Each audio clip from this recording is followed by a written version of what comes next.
We're living in a time where they, the big they, want us to distrust our neighbors. And I wanted to see how people lived everywhere in the world. And, you know, what I came out with is like, we're way more similar than we are different because we're all just humans. Like, take away race and gender and all of the things, right? I'm human before I'm anything else. I'm human before I'm a woman. I'm human before I'm Black. I'm human before I'm anything else. And that's how I move through the world. The only reason that I've been able to remain safe in every country, yes, that includes Afghanistan, North Korea, all of them, is because of strangers. To show love to every single person that we meet in the world. Imagine how that can change people's lives. Imagine how it can change the world.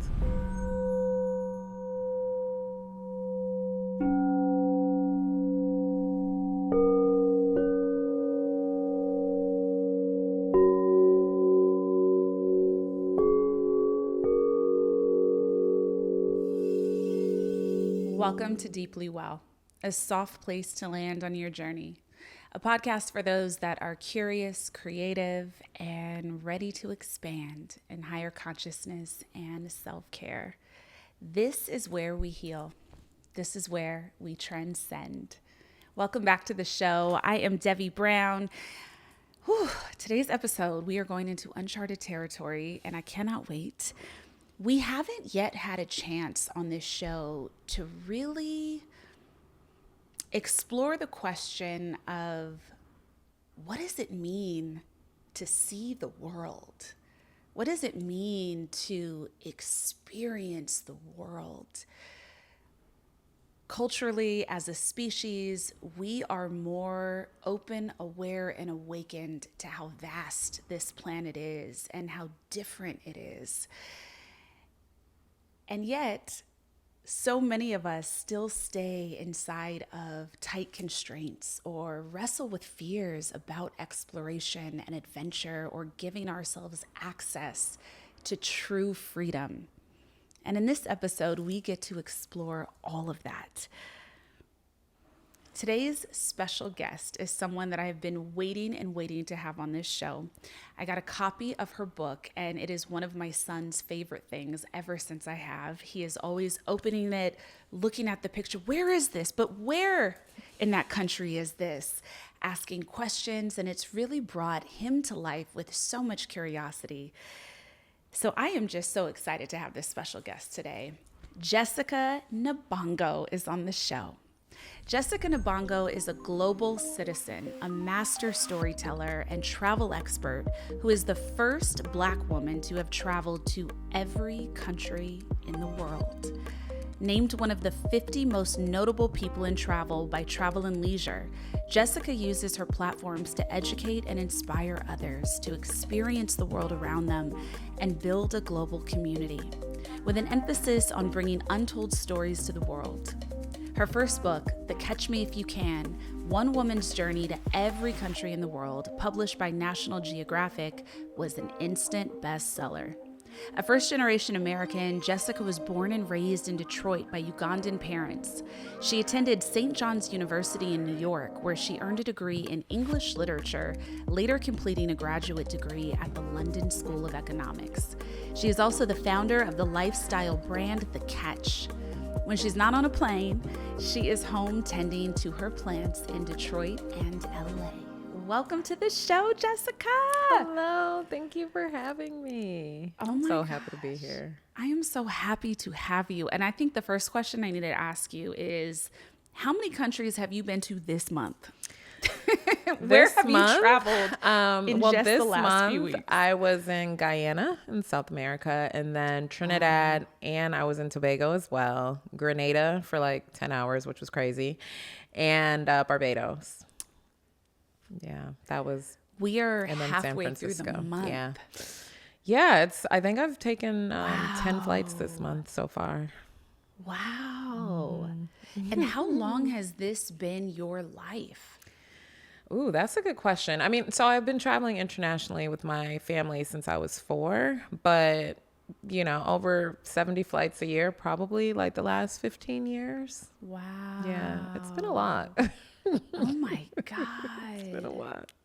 I mean, how special What a special life. What a rare life. Very rare. Yeah. Very rare. I got my email from Delta, which was like the year-end wrap-up, and I'm in their 1% of flyers. Like, Oh I my fly more gosh. than all of their pilots, which is crazy. Tell me about some of those perks. Like, what does life look like when you are an airline's 1%?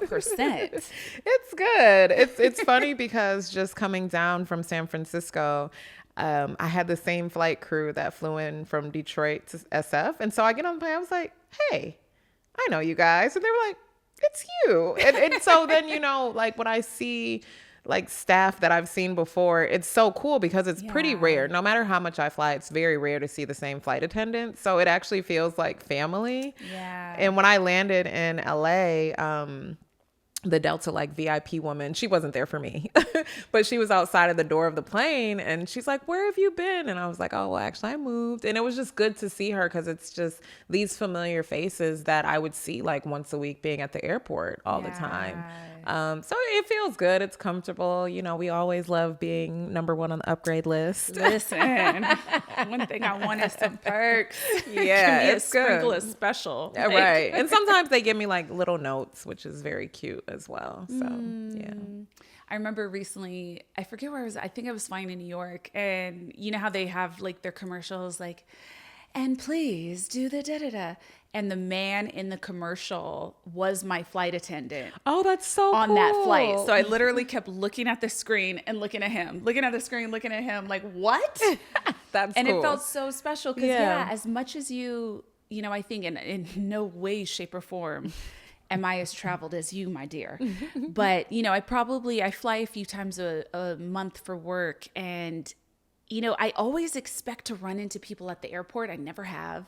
I always expect to see the same flight crew. I've been, traveling for decades, and you never do. It is kind of rare.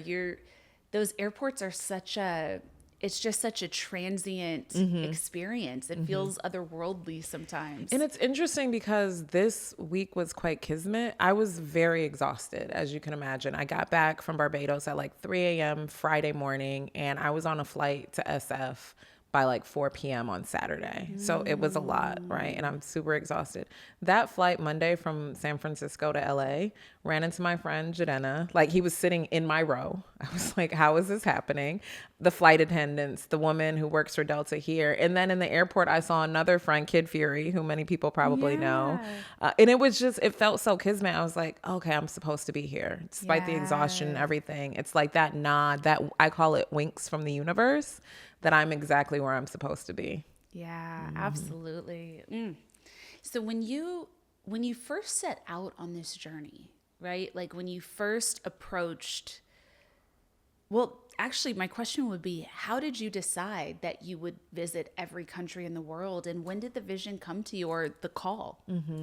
So I'm a geography nerd. I had traveled a lot, and I always knew I wanted to visit every country in the world. I started my blog, the Catch Me If You Can, in 2009. And every year I would do a year-end wrap-up because I had these little maps like this where I've been mapping. So I would fill in my map, and it was so exciting to me to just continue filling in the map. So I thought, okay, I'll visit every country in the world by the time I'm like 40 or 50. Then in 2017, I was in Bali. I was trying to find myself. I had quit my last corporate job like maybe a year and a half before. And I was unsure. I was just kind of like in the wind, just going, traveling, but with no clear direction. And I remember I was sitting with a friend and I said, I want Oprah to interview me. And she was like, why would Oprah interview you? I was like, I don't know. I'm going to figure something out. And around that time, there was an American woman who got the Guinness record for doing it the fastest. And she made headlines. And I was like, people care that people travel? Like, because at that point, I had been to 60 countries, which is a lot. It's a lot. Yeah, but I didn't really make a thing of it. It was just like, this is a thing that I'm doing. So I found myself in an internet rabbit hole, as one does, and found out about like the country counting community, found out that at that time, less than 150 people had been to every country in the world. Wow. Yeah. The numbers have shot up now, definitely because of social media. And I'm like, am I part of the problem? I don't know, because now you have a lot more people who want to do it. I think now maybe it's around 300 to 400 people have done it. Which is, I mean, just can we put that in context for a second? There's 9 billion Yeah. people on the planet, right? 9 Yeah. billion. Like that is rare air. Yeah, and people often ask me like, did you do it or did it happen? I'm like, no, it takes intention, it takes effort, it takes resilience, it takes focus, it takes a lot, because the thing is, the Guinness record for visiting every country in the world is like 18 and a half months. 193 countries they count, 18 and a half months. Wow. I did 135 new countries in 2.5 years, and that felt very fast to me. Wow. But for me on the journey, I wanted to have cultural experiences in every country. If you do the Guinness record, you're literally like, they're touching down, right? They're getting off the plane, going through immigration, and getting back on that same plane out. Because there's so many countries in the world that don't have flights every day. So it took real effort and real intention, because I was driven by like my curiosity of humanity, and I wanted to see how people lived everywhere in the world. And you know, what I came out with is like, we're way more similar than we are different, because we're all just humans. Like, take away race and gender and all of the things, right? Accent, nationality, take it all away. We're all just human. We're all made up of the same things, right? We may look different, but we're all made up of the same exact things. And the other lesson that I learned is that most people are good. We're living in a time where they, the big they, want us to distrust our neighbors. They want us to distrust the stranger in the street. But what I found, I've traveled solo to over 100 countries, is that most people are good. The only reason that I've been able to remain safe in every country, yes, that includes Afghanistan, North Korea, all of them, is because of strangers. People who, you know, cared for me when I was in their country. People who wanted to make sure not only that I was able to explore and understand their culture, but also that I remained safe. Those were strangers. So, yeah. I have so many questions I want to pivot to from here, and I need to compartmentalize, get all of them in a list in my brain. Because when I say every, people are like, but you've been to Afghanistan? I'm like, it is a country. You've been to North Korea? It's a country. Talk to me about North Korea. Okay.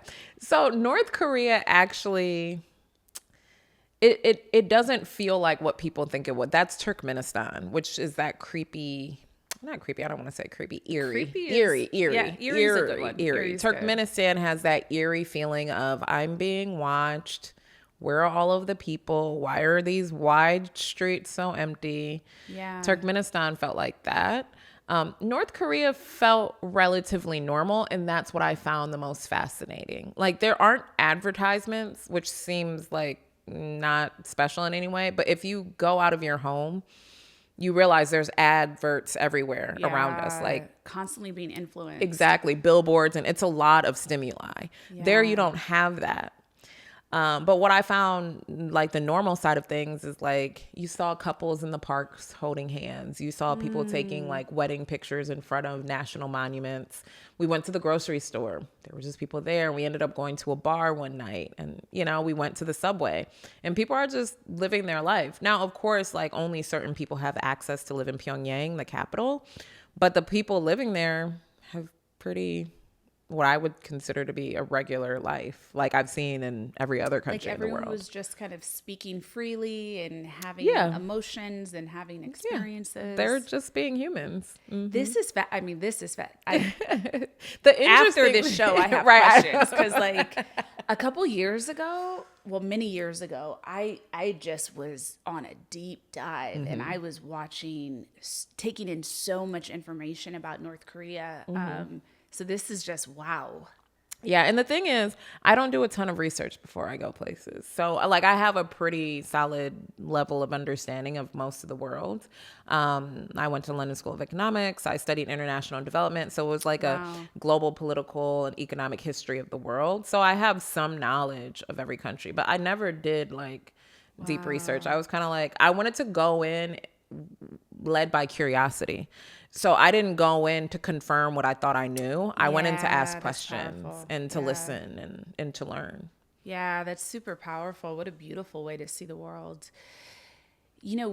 So spiritually speaking, and in my study and understanding of consciousness and experiences we tend to have, when we're open to them and life aligns, really, really powerful quantum leaps in 2-year cycles. So when you're telling me that you saw this many countries in the span of like 2.5 years, spiritually speaking, our 4-year cycles are really potent, but 2-year cycles are really where like you try on and begin to embody an entirely different version of who and what you are. Like there is a deep, deep cellular, emotional, spiritual freedom that comes when you're interacting with it and participating with it in 2-year cycles. So I'm so curious, because obviously I imagine 2.5 years seeing that much of the world and being as intentional as you are and as curious and as kind of rooted in the cultural experience, you probably didn't really get to interact with your friends and family too much. So you're kind of isolated inside, even though you're in the world. And so was there a transformation that took place? And if so, like what was that? And how did that feel as you were in motion? Well, that's interesting because I never thought about it, right? I never thought about that 2-year block. But if I think about like my 33rd birthday to my 35th birthday, yeah, I was a completely different person. And I think one of the biggest things for me was that I started to live where I was, right? So like that idea of living in the present became really important because when you're in Samoa and like there's a 17-hour time difference from where most of your friends and family are, I can't live in both places. No, you have to choose. And I chose to be hyper present everywhere that I was. And to your point, it left me a bit isolated. And it's something that I still feel today because it's out of sight, out of mind, right? And I think a lot of people feel that I'm unreachable, but I'm like, I have WhatsApp. You can always reach me.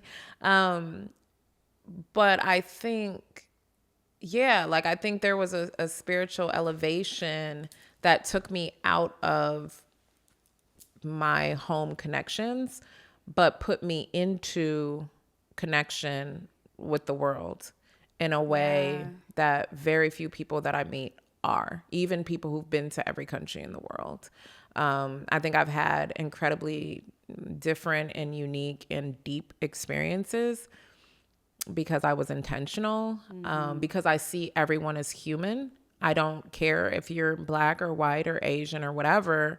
I'm here and I'm looking at you and I'm like, who are you as a person? I don't care if you're a celebrity. I don't care if you're a homeless person on the street. Like I'm going to treat everyone with respect because you are a human. And for me, I'm human before I'm anything else. I'm human before I'm a woman. I'm human before I'm Black. I'm human before I'm anything else. And that's how I move through the world. What did you feel, looking back now from the age you started and the age you finished? What changed about you? I mean, I would go back further than the 2 years I was in 60 countries by the time 2017 came about. And so I had been traveling a lot. I think one of the big things that changed, I have very little fear of anything. And when you can release fear, the whole world opens up, right? But beyond that, like, your soul is at peace. Fear is certainly irrational, but fear terrorizes us, and fear causes us to have high stress levels, and it releases cortisone and all of that. But like, people are like, oh, you weren't afraid when you went to Afghanistan or Iran. And I'm like, no, I'm not afraid of people. So if I'm not afraid of people, what am I afraid of? Am I afraid of the trees? Like what, like, of course things can go wrong. But what I've realized recently, because I always post my crazy airport travel videos that I know everybody loves. I love them. What I realize is that because people are like, no, you have to leave early. What if there's an accident? What if this? What if that? I realize I don't plan for the what if.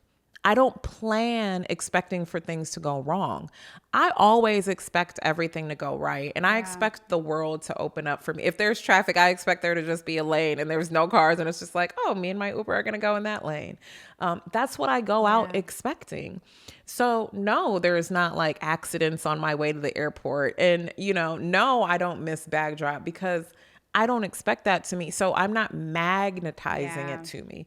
We are magnets. Like this, I believe. We can draw people to us, we draw energy to us, we draw events to us. And because I'm constantly seeking the good, the positive, the magic, that's what's being drawn to me. So I don't have anxiety when I'm at the airport and, bag drop closes in 3 minutes and I just walked in the door. I'm just like, yeah, I got 3 minutes to get from the door there. That's easy breezy. I'm not thinking like, oh, what if I trip? What if, I don't think about that. And I think, yeah, like really traveling solo to, so-called dangerous countries and surviving it.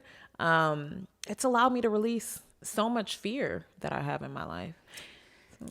What, just one of the things I think is so powerful about what you're saying, and I want everyone to track this, because when you remove a belief that there's limits on your life, right? When you remove any barriers you have to your personal freedom and autonomy, the natural unfolding that comes from that, it's really a tremendous amount of miraculous energy that surrounds you, tremendous amount of synchronicity and serendipity. And it's like, not only are you not planning for that, the thing is, if that were to happen, something would instantly, a new timeline, a new opportunity would instantly come in to greet you, and then you'd be on the aligned path. So it's like what I'm hearing and what you're saying is, the words I'd use for that, it's surrendering to alignment in your life. It's like you are in flow with your call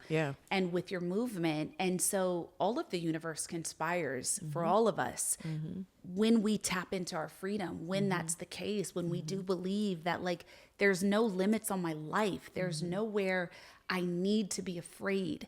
And this is not naivete, right? Like, the difference. When someone is like bypassing or avoiding or having, those rose-colored glasses on as like, a way to self-avoid. But then there is that real state of like earned freedom internally that shifts everything about how the world meets you.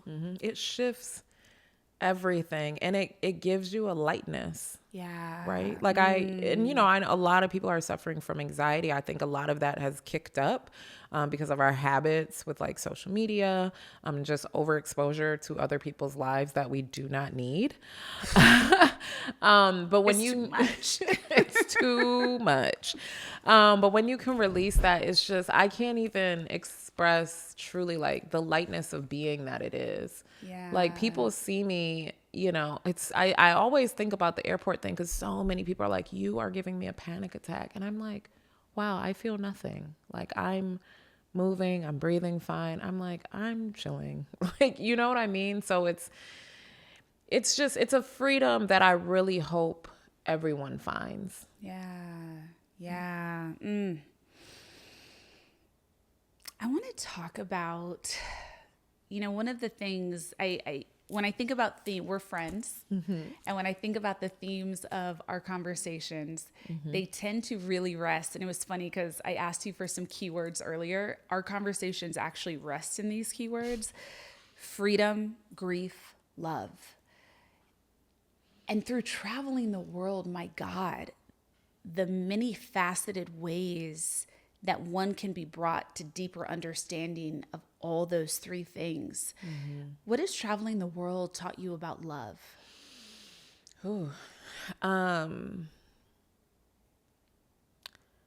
That love exists everywhere, that all of us can access love. Love exists in poverty. Love exists in wealth. Love exists in the middle of nowhere, and love exists everywhere. And we are love. Like, we as humans, you know, these spiritual beings having this human experience, we are love manifested. In every single place that we show up, we have the opportunity to be love for someone else. And it doesn't have to be someone that you know intimately. We can be love for a stranger. I'm going to tell a really quick story. I was in DC. I just moved there. This was like 2014. We were on H Street. So it's 2014. Remember, it wasn't as gentrified as it is now. And there was this homeless woman, and me and my friend were walking to his car. And we're walking to the car, and the lady's like, hi. You know, she just starts talking to me. So I'm like, hello. My friend's like, Jessica, get in the car. And she's like, look at you, you Siberian princess. I was like, oh, Siberian princess? Okay. Not Nubian, Siberian. Okay, cool. It's fine. So I'm just laughing. I was like, oh my God, thank you so much. That's so sweet. And she was like, give me a hug. And so I go, and my friend is like, Jessica, get in the car. And so I give her a hug, because it's one of those things I feel like, particularly in this country, we discard people, right? We discard the homeless, and we act like they're no longer human. So I gave her a hug. I think nothing of it. And I'm like, okay, I have to go, you know, thank you so much, whatever. I get in the car. She didn't ask me for anything. She didn't ask me for money, nothing. So we're in the car. My friend's kind of like, you're nuts. And she knocks on the window. And he's like, see? She knocks on the window, and she's doing a motion. She's telling me to put on my seatbelt. And I think about that moment so much, because of how I saw her humanity. She saw my humanity. And we had this little exchange, which means a lot to me because I still remember it. This was, 11 years ago. And maybe it did something for her. She could have been talking to people all week, all month, and no one acknowledged her. She could have asked other people for hugs and no one hugged her. So it cost me nothing to give her that hug in that moment. Yeah. And that could have just changed everything for her. And so, that's such a small instance, but think like we have the power just through our kindness to show love to every single person that we meet in the world. Imagine how that can change people's lives. Imagine how it can change the world.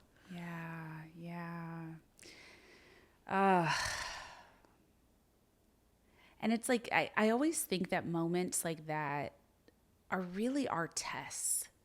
Those are really God's tests. Like, do you have the heart you say you have? Are you going to recoil, or are you going to extend dignity to another person that has inherent worth and dignity? Yeah. Because I think the biggest, one of the big things I've also learned from travel, I don't believe in hierarchy.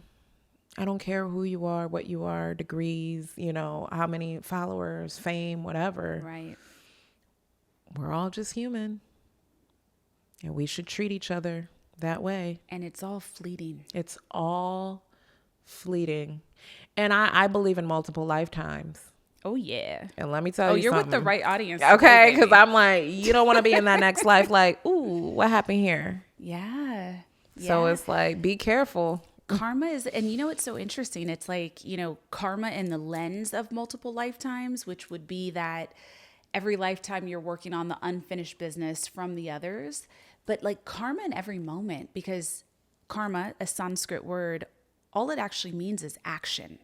Everyone kind of puts it in this feeling of it being like bad karma's a B, all these things. But the actual meaning, it's just action. It's response. It could be described as consequence, but it's really, in every moment, there will be a response to how you behave and what you do. And because of that response, that then is going to be the merit that you get to walk around with, or the continued lesson you'll be exploring. Yeah. It's really interesting because, we think about the world as it is today, and so many people putting evil energy into the world and embodying that. And I'm like, why are they still here? But then it's like, you have to remember there's another lifetime and they're going to get theirs. Yeah. It's so hard to settle in, to some of the understanding and higher consciousness that there is no bad or good. It's like so hard sometimes to kind of settle into the seat of that, especially being alive on earth and seeing all the things that we see. But everything is experience. And then you will have the opportunity to play out that experience in so many different ways in this lifetime and the next. While we're still talking about love, I'm curious, especially for all the travel girlies, how do you date while traveling the world, girl? It's so hard. It's so hard. I think definitely in my 20s, I was, more exploratory, if you will. And I'll be honest, part of that like has gone down just because of visibility, right? So if I'm traveling and I'm working with a hotel, like I can't really bring someone back with me, in a way that perhaps I would like to. And so it's definitely hard. I think it's nice because I travel, I have options. I've dated men in many different countries, which has been just interesting because I think for me, like race doesn't matter because again, I come from the standpoint of like, we're all just human. I do have gender preferences, which would be male, but besides that, I don't really care about race because I'm just like, how do I connect with you as a human? So that allows me to be a lot more open. I think the challenge now is that guys look at me and think I'm a flight risk. Well, they're like, where are you? Where were you? Where are you going? And I think like beyond that, people see the so-called bigness of my life and they question where they can fit in. And I'm like, none of that actually matters. I'm really simple. Like, let's read books on the couch together. And, I want something quite simple.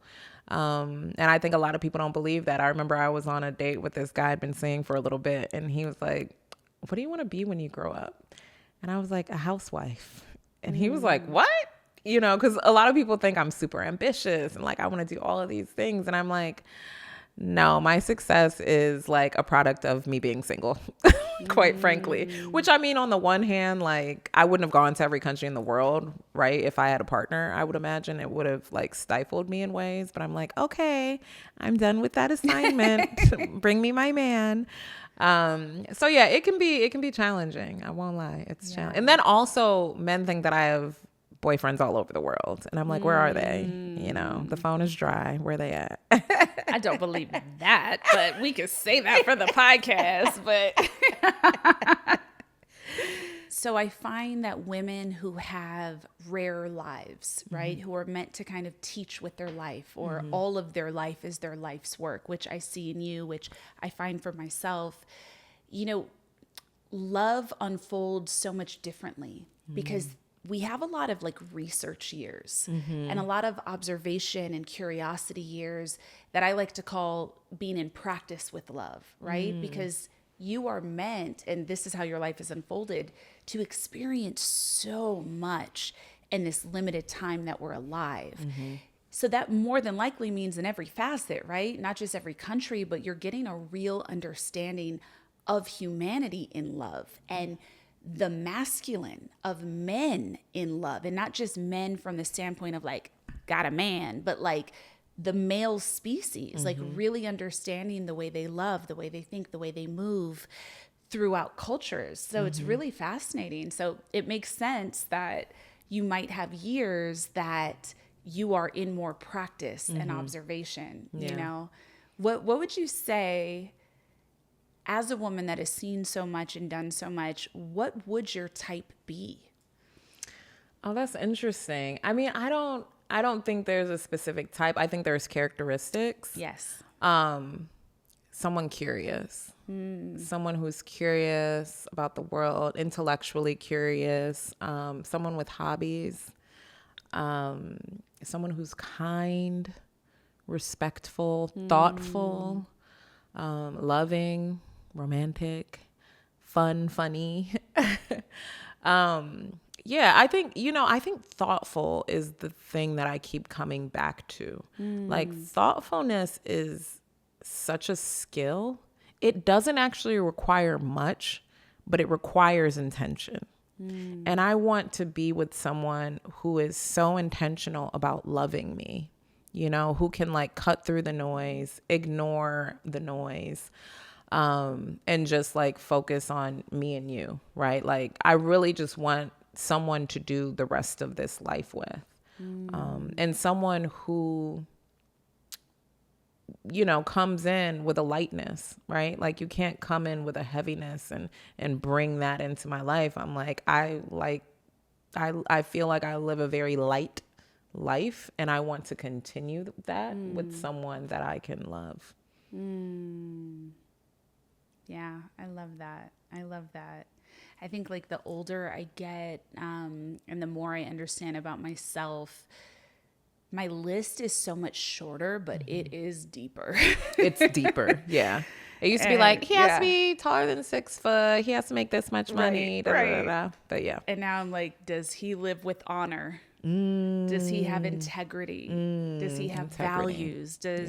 Has he wrestled with God and made peace with God? Like that's the number one thing on my list right now. Like, have you earned your relationship with God? Have you gone at it with God to fall in love with God again? Because I think that's so much of my life, and I need someone that understands the world and the divine with the same kind of reverence and the same depth of connection, and I'm like, I can make almost anything else could work for me in some way. Yeah. It'll make sense. Yeah. But like if those things are missing, it's impossible. Yeah.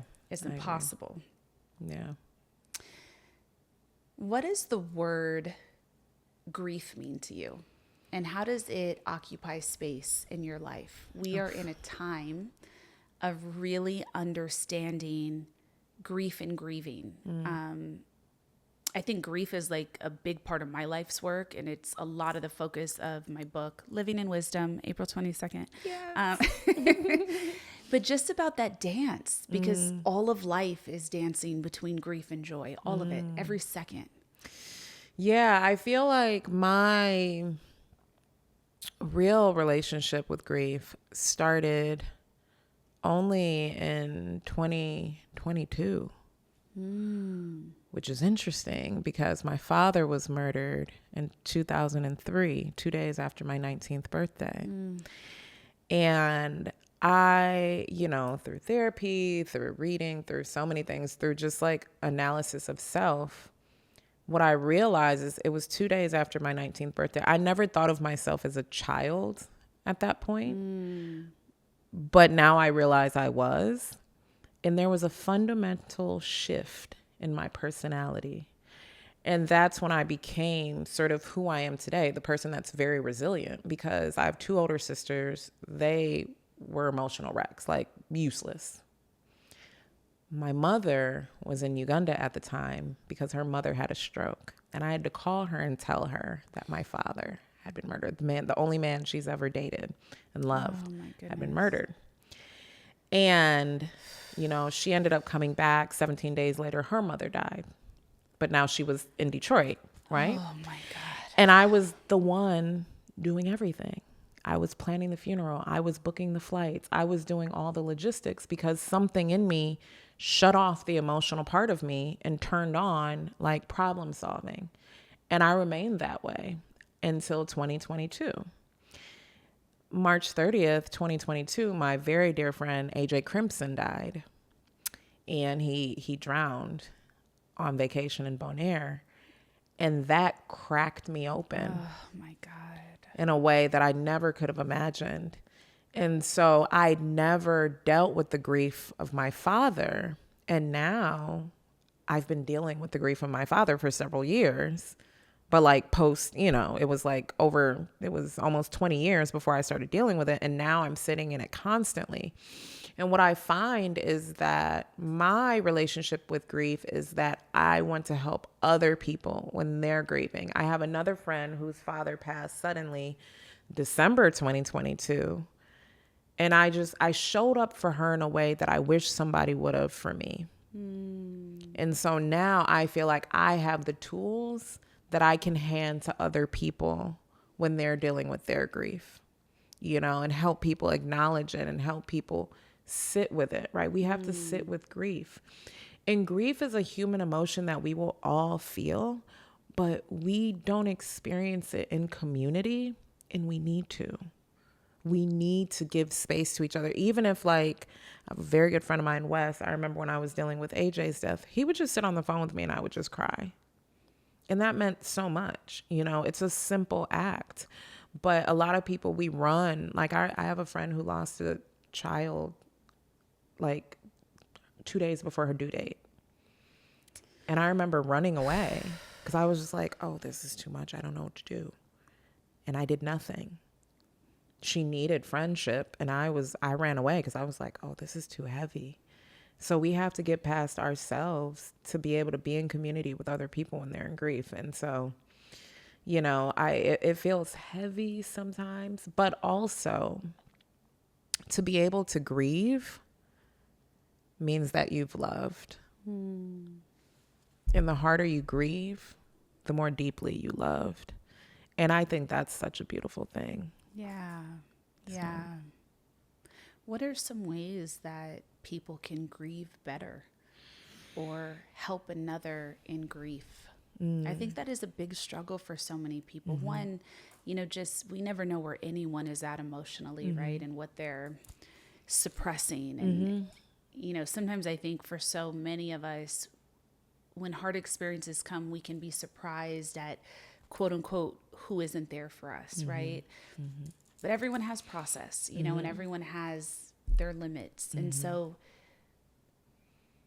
for anybody listening, what is a way to really show up in grief for someone else? Yeah. I think listening is so underrated. Stop trying to fix people's problems. Yeah. Oof. Say that. Just listen. If you're in the same city, offer to go to their house. Offer to have them over to your house, because sometimes people just need to get out of their space. Yeah. And I think checking in consistently, even if they're not responding, like reminding people that you're there. I've had a lot of friends recently going through things who just shut people out. And I'm just like, just know I'm always here. Like, I don't know what everybody else is doing, but I'm always here to listen. You can always come to my house. You know, if you need me, I'm going to always be able to get on a plane and show up. But I think primarily it's listening. The other thing that I recommend, Anderson Cooper has an incredible podcast about grief that he made after his mother died. Incredible, like, for me, life-changing. Because that idea of you're not alone, like he captures it so well through his interviews and the studies and the research he does. But I highly recommend that podcast. I've shared it with so many people. But yeah, listening to that podcast, but listening to your friends and just creating safe spaces. I feel like those words are overused, but it's so real. Creating a space where someone knows they can pick up the phone, they can come over, and they can just go on and on and on and on and on. And you're not trying to fix it. Yeah. There's such like a sacredness to us growing our capacity to bear witness. You know, like, life actually requires so little of us. Like, the things we think are solutions most likely are not. It's our own stuff. But it takes like real presence and courage and capacity to like bear witness to another while doing nothing else but holding the space and looking with intention and being present. And not being on your phone and not being like, not showing distraction, but fully being present. Yeah.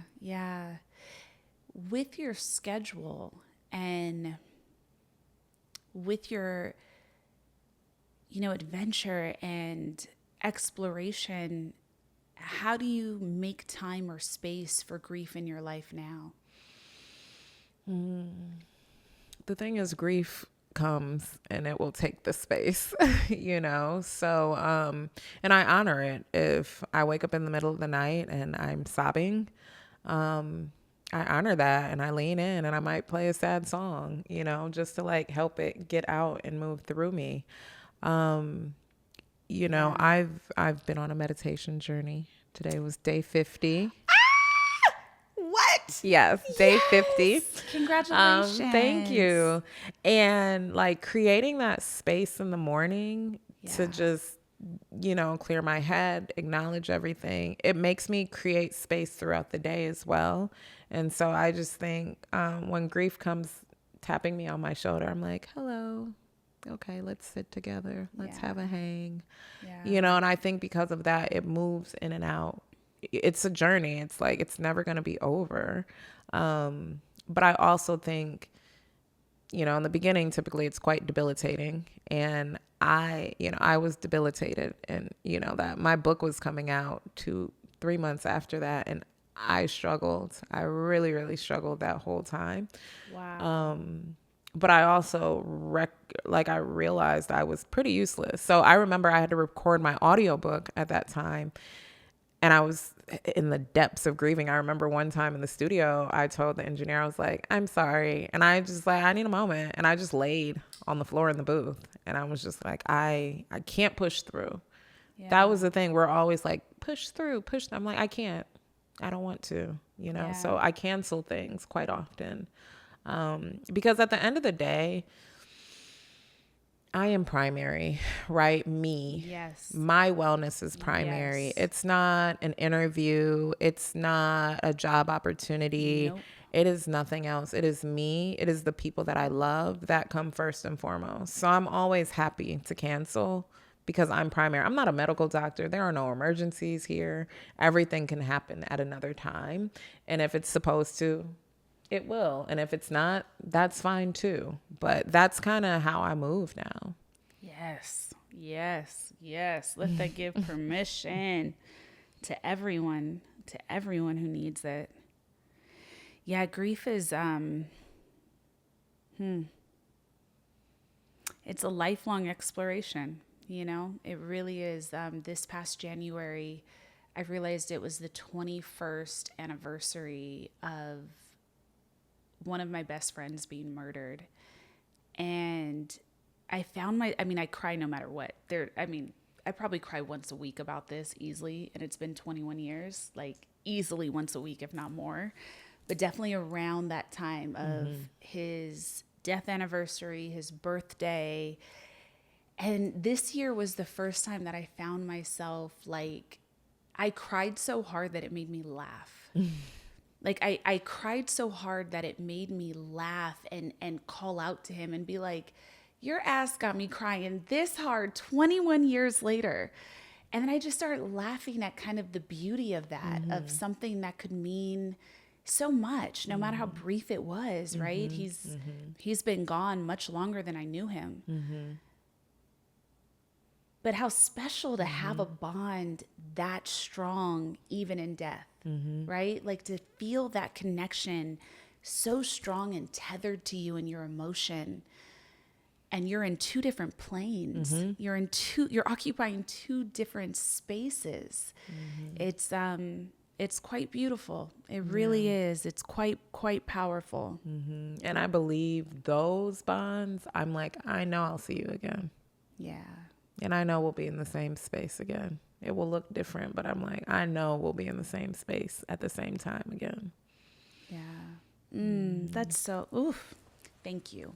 Thank you. Thank you. Yeah, we needed that. And thank you for the generosity and sharing it. I want to take us one more place while I have you before you get on another plane. So one of the things that I love so much about witnessing you online and in your work is just your beauty. Like your vibrancy, your fashion, your food, your everything feels in your life, whether it's on your body or in your home, just so alive, so alive. How has your style and really sense of style expanded through your travels? And how do you choose? How do you pick the things that will adorn you and adorn your spaces? I love that so much. Thank you. So I grew up in a home with parents that were focused on aesthetics. So Really?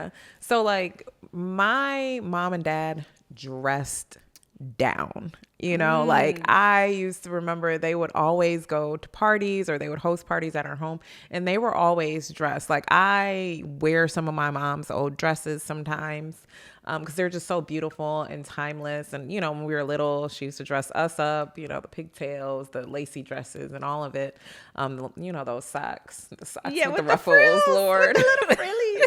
We all had them. And so I've always sort of had an eye to fashion. So when I graduated high school, I won class trendy. That was my superlative. Oh my God. And so I've always just been aware of how I looked. I'm not someone who wears sweatpants and things like that because I'm just like, well, putting on a dress takes actually less effort than putting on a hoodie and sweatpants and I feel comfortable. And so my sister is like, I'm consistently overdressed and I'm like, that's okay. Like I feel comfortable. I don't feel like I'm doing too much. I think a lot of people look at me and think I put way more effort into what I look like than I actually do. I rarely wear makeup. And part of that is like just, growing up as a dark-skinned person in America is tough, right? Growing up African in America was no easy feat. And for a long time, I felt bad about the way I looked. I felt bad about my skin tone, all of the things. And in my mid-20s, I'd suffered with depression for a very long time and, go in and out. But I just was like, this is what I look like. And that's it. So I can either like it or not like it, but like you might as well just get with it because there's nothing to do that you can't change it, right? Like I didn't, I was in my 20s, so I wasn't like, I'm going to get plastic surgery. There was none of that. I wasn't bleaching my skin. I was just like, this is what it is. This is how we're going to roll with it. Like I shaved my head in '08 because I was moving to Japan and I didn't know how to do my own hair. And I was like, well, this is what we got to do. And so I just shaved my head and it stuck. And like I got braids last year and I had them for like 4 months and I shaved them off because I was like, I don't feel like myself anymore. And so I've just gotten to a point where I'm just really happy with me. And then besides that, I'm obsessed with color. I did Marie Kondo's method and I got rid of like 80% of the black things that I own. So I have almost zero black clothing. Everything I have is brightly colored. Like I can't even help it. I don't even think about it. It's who I am. And so when it comes to my spaces, I recently bought a place in Senegal and I want to decorate. Congratulations. Thank you. You got to come visit. Huge. Yes, I will. But like I have to go physically into the space to decide the color and things like that. Because for me, it's like, what's the energy here? And what does it feel like? And then I want to create a space that embodies that. So one thing I love, whether it was like my place in West Hollywood or Detroit, people come in and they're like, oh, it feels so comfortable. It feels so homey, but it also feels like me. So I think how like my travel has sort of enhanced that is like I get clothes made when I'm abroad. I get a lot of jewelry when I travel. But I see myself everywhere, even if I'm in India or I'm in Iran, like I can see myself in the clothing, in the wardrobe, and I can sort of like blend in and that I just see myself everywhere in the world and feel like I can be a part of everywhere and everything can be a part of me, if that makes sense. So that is so beautiful. Yes, yes, yes. At the end of every episode, I like to invite our guests to share a little soul work. So that is something to help everyone integrate what they've heard, what they've experienced in this conversation that they can take with them and apply. And sometimes that looks like a journal prompt or an activity, a thought, an exercise. But what would be some soul work? And maybe, some of the things that are so resonant in what you have beautifully been sharing in this episode, it's the courage to live in freedom, right? And it's like the courage to really stand in the fact that you don't have to have limitations in any way, and you're painting and you're weaving this tapestry of your life. How can people connect to that kind of innate essence of you? Okay, I'm going to give two things. First, I just want people to really interrogate their fear. Interrogate your fear. So whether it's a fear of flying, whether it's a fear of quitting the job, no matter what it is, like write it down. Like, what is this fear that I have? Interrogate it. Why is it there? What are you afraid of? Like, really ask you, figure it out. What are you afraid of? Okay, I'm afraid to go to Colombia. Why are you afraid to go to Colombia? And do that exercise and just go deeper, deeper, deeper. Because I think what you then find out is you can't answer it. So if you can't answer why you have the fear, why is it there? It's just there blocking you. So I would say that's first. Second, the 4 agreements. Don Miguel Ruiz, always do your best, be impeccable with your word. Don't make assumptions. Don't take anything personally. It's so hard to live by that, but I'm constantly running that in my head. Like, whether it's dating, dealing with people, dealing with brands, dealing with work stuff. It's like, am I making an assumption? Yeah. Okay. Can I ask a question instead of trying to create the conclusion? I think the 4 agreements, it's a quick read, but it's something that we should all be reading once a quarter, something that we should reference throughout the rest of our life, because I feel like if we can really get those principles down, like, we can live whole, beautiful, free lives. Thank you. Thank you. I've been looking on your stories lately, and I see you getting a lot of recipes in other countries. Yes. What is the next book that we can expect? Yeah. So the next book is called Catch Me in the Kitchen. It's a global cookbook. Yeah. So it's going to be one recipe from every country in the world. 195 recipes. Wow. Yeah. It's a massive undertaking, but it's the first time a major publisher is doing anything like this. So it's with National Geographic again, and it's going to be a culinary Bible. Yeah. How amazing. I'm so excited. Congratulations, and thank you for doing it. Thank you. Wow. Yeah. So fall 2026, we're a long way out, but it's going to come quicker than we realize. Yeah. Lord But knows. it's been such a beautiful journey, and more than anything, I'm excited to disrupt the conversation in the food world, because in terms of hierarchy, everyone thinks of European cuisine, and I'm like, no. The only reason you think that is because you haven't actually explored the world. So let's have that conversation. So I'm excited to have those conversations in the food world, and sort of shake shit up. Obsessed. Yes. Thank you. Yes. Everyone that wants to connect more with Jessica and her just incredible, rare, beautiful life, scroll down into the show notes and you can get the book, check her out on Instagram, website, all of the things is waiting for you, a little treasure trove. Thank you so much for joining me on this show. Thank you for having me. This has been amazing. Grateful. I'm honored. Thank you. Thank you. We'll be back next week. Namaste.